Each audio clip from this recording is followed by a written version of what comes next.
all of a sudden you're taking care of your parents and they need you and they need your support. So I felt like that bond was very beautifully portrayed in the November story. Baahubali being one of them, because for me it was completely new as a portrayal. At that point of time, I had done more like very sweet next door girl characters. I had not explored action at all. The first part got really appreciated, so we had no option but to make F3. I think this time around we also know each other a lot better. The chemistry is a lot better, and it's strange, but we all kind of look out for each other without realizing it. So joining me today is somebody who has been in the film industry for more than a decade, well more than a decade.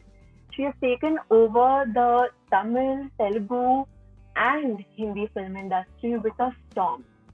Joining us on Pinkvilla today is Tamannaah Bhatia. Hello. Hi, thank you so much for joining us today.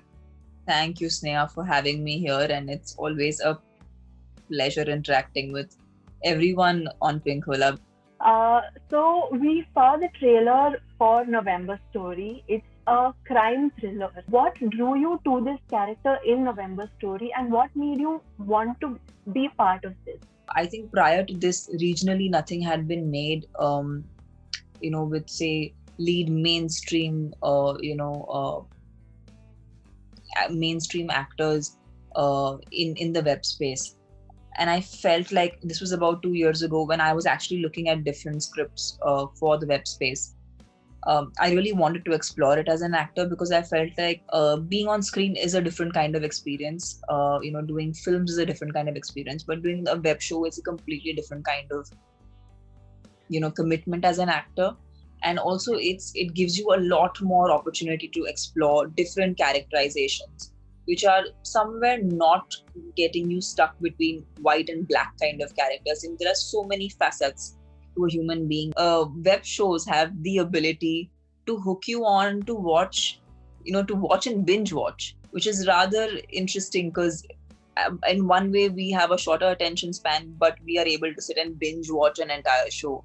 So I feel like this format's really interesting, and I feel that for us as content creators or as performers, we constantly need to find content that can engage you. And I feel like a crime thriller is definitely a very good genre to attempt in a web space, in a web show space. But again, we always have this responsibility of making it engaging and hooking. So I felt like when I heard the story, I got hooked on and I really wanted to know what was next. And because we all have seen enough number of crime thrillers, we already have an assumption of what will happen. But it was none of what I had imagined or none of what I was thinking. So I think it bowled me over by all the the surprise elements that came my way. And at the same time, I think playing Anuradha was interesting for me because today as a young girl, I feel like when you're a young child, you're the one who needs your parents and you're the one who needs the parental support. But as you grow older, that role reversal happens where, all of a sudden you're taking care of your parents and, they need you and they need your support. So I felt like that bond was very beautifully portrayed in the November Story. Now with the pandemic in place especially, there are no theatrical releases. Do you think OTT platforms are what media is going to be, are the future of media or cinema? I definitely think it's going to be a very big source in the coming future, and people are going to explore web on a much more larger scale. Definitely. Already it's being consumed at a very large scale, and I feel like it's only going to increase as time elapses. Of course, theaters will, I just like everyone else can't wait for theaters to open and, for things to be back to normal the way they were. I think there will come a point, in my opinion, where the theaters will be used more for films that require scale, that cannot be watched, cannot be enjoyed rather when seen in a smaller spectacle. They need that expanse to be, presented. So I feel like eventually that's what will happen. But a lot of content that, which are day to day, that's something that people would also enjoy a lot more on OTT. So coming to the roles that you've portrayed so far, which according to you has been the most challenging for you to play and why? Definitely Baahubali being one of them, because really new as a portrayal. At that point of time, I had done more like very sweet next door girl characters. I had not explored action at all. I had not done something as intense. I think that really gave me a chance to go all out, and it was physically a difficult film to do. Because of the locations we shot in, because of the kind of sequences we shot. So yes, that definitely goes down to be like one of the most difficult films I had to shoot and be a part of. Coming to your upcoming project, we know that you shot a little for your next film with Venki sir. Yeah.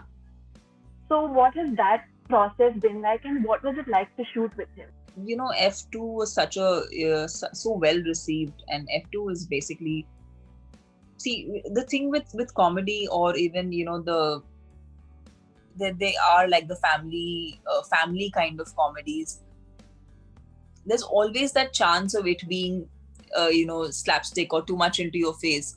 But I think with Anil Ravipudi sir, he never gets it wrong. I think he really understands the true issues which lie in our society, and to portray that with humor, I think he totally has a knack for that. The first part got really appreciated, so we had no option but to make F3, and it was just so much fun. We everyone met on the set, and it was just reuniting with the team was madness. It was just a lot of fun. I think this time around we also know each other a lot better. The chemistry is a lot better, and it's strange, but we all kind of look out for each other without realizing it. We know each other's strengths, we know each other's weaknesses, so it's fun to kind of now explore another level in the whole F3 series. All right, thank you so much for this. It was lovely speaking with you. Thank you. Same here. Thank you. Yeah.